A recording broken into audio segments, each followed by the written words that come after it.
Hello friends, welcome to cooking with Gayatri. ఈరోజు వీడియోలో ఒక 10 నిమిషాల్లో ఈజీగా చేయగలిగే ఈజీ అయిన ప్లఫీ అయిన దూది లాంటి సాఫ్ట్ అయిన ఒక కేక్ రెసిపీని చూడబోతున్నాం ఫ్రెండ్స్. చాలా ఈజీగా చేసేయచ్చండి.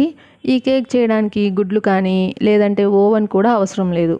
ఇంట్లో ఉన్న వస్తువులతోనే చాలా సులభంగా చేయగలిగే సాఫ్ట్ అయిన కేక్ చూడండి ఎంత సాఫ్ట్గా ఉందో. బేకరీలో కొంటే ఎంత సాఫ్ట్గా ఉంటుందో ఈ కేక్ కూడా అంత సాఫ్ట్గా ఉంటుంది. ఇప్పుడు ఈ కేక్ చేయడానికి ఒక మిక్సింగ్ బౌల్ తీసుకొని అందులో 1 కప్పు గోధుమ పిండి వేసుకుందాము. దీనితో పాటు ఒక 2 టేబుల్ స్పూన్లు రవ్వ వేసుకోవాలి. ఇక్కడ నేను బొంబాయి రవ్వ తీసుకున్నాను. ఇప్పుడు ఒక మిక్సీ జార్ తీసుకొని ఒక 1/2 కప్పు చక్కెర వేసుకోవాలి. 1 కప్పు గోధుమ పిండికి 1/2 కప్పు చక్కెర కరెక్ట్గా సరిపోతుంది. చక్కెరతో పాటు ఇందులో ఒక 4 యాలకులు వేసుకోవాలండి. ఈ చక్కెరని బాగా మెత్తగా గ్రైండ్ చేసుకోవాలి. ఇప్పుడు ఈ చక్కెర పొడిని ఈ గోధుమ పిండిలో వేసుకోవాలి. గోధుమ పిండిలో చక్కెర పొడి వేసుకున్న తర్వాత ఇందులో ఒక 2 టేబుల్ స్పూన్స్ రిఫైన్డ్ ఆయిల్ వేసుకుందాము. ఆయిల్ బదులు వెన్న కానీ లేదంటే నెయ్యి అయినా యూస్ చేసుకోవచ్చు. ఇప్పుడు ఇవన్నీ బాగా మిక్స్ చేసుకోండి. ఇప్పుడు ఇవన్నీ మిక్స్ చేసుకున్న తర్వాత ఇప్పుడు ఇందులోకి 1 కప్పు పాలు తీసుకున్నాను. ఇందులో కొంచెం పోసుకుంటూ మిక్స్ చేసుకోవాలి. ఇందులో ఒక 3/4 కప్పు పాలు సరిపోతాయి. ఇందులో ఉండలు లేకుండా బాగా మిక్స్ చేసుకోండి. ఉండలు లేకుండా ఒకే డైరెక్షన్లో పిండి మిక్స్ చేసుకుంటే అప్పుడు సాఫ్ట్గా వస్తుంది కేకు.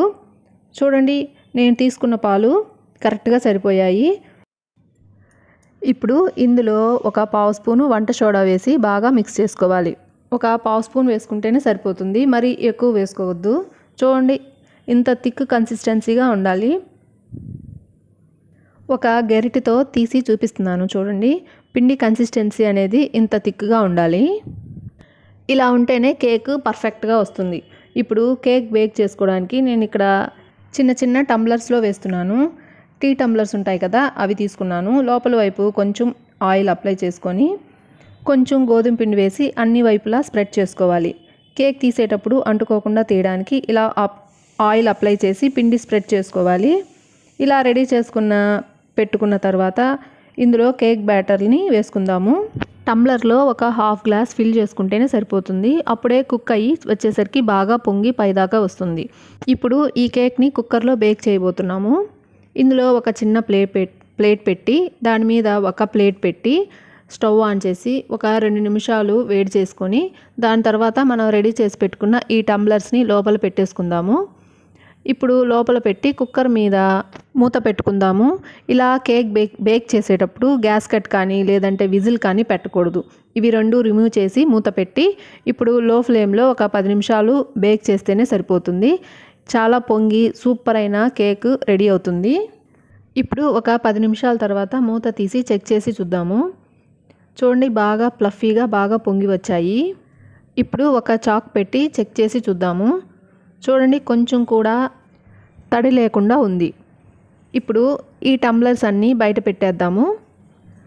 మీరు కొంచెం సేపు ఎక్కువగా బేక్ చేస్తే హార్డ్ అవుతుంది, అందుకని బేక్ అయిన వెంటనే తీసేసుకోవాలి. ఇప్పుడు వేడి తగ్గిన తర్వాత సైడ్ అంతా కత్తి పెట్టి తీసుకొని టంబ్లర్లో నుండి తీసేద్దాము. కొంచెం కూడా అంటుకోకుండా సూపర్గా వస్తుంది. చూడండి ఎంత బాగా వచ్చిందో. అన్ని చిన్న పాత్రలు యూస్ చేసేటప్పుడు తొందరగా కేక్ రెడీ అవుతుంది. ఇదే పిండిని పెద్ద ప్యాన్లో కూడా వేసి బేక్ చేసుకోవచ్చు. సూపర్ అయిన సాఫ్ట్ అయిన ప్లఫీ కేక్ రెడీ అయిపోయింది. ఖచ్చితంగా మీరు ట్రై చేసి చూడండి, మీకు నచ్చుతుంది. ఈ కేక్ రెసిపీ మీకు నచ్చితే ఈ వీడియోని లైక్ చేసి మీ ఫ్రెండ్స్ ఫ్యామిలీకి ఈ వీడియోని షేర్ చేసి మన కుకింగ్ విత్ గాయత్రి ఛానల్ని సబ్స్క్రైబ్ చేసి పక్కనే ఉన్న బెల్ ఐకాన్ని క్లిక్ చేసి అందులో ఆల్ అనే ఆప్షన్ని సెలెక్ట్ చేయండి. Thank you.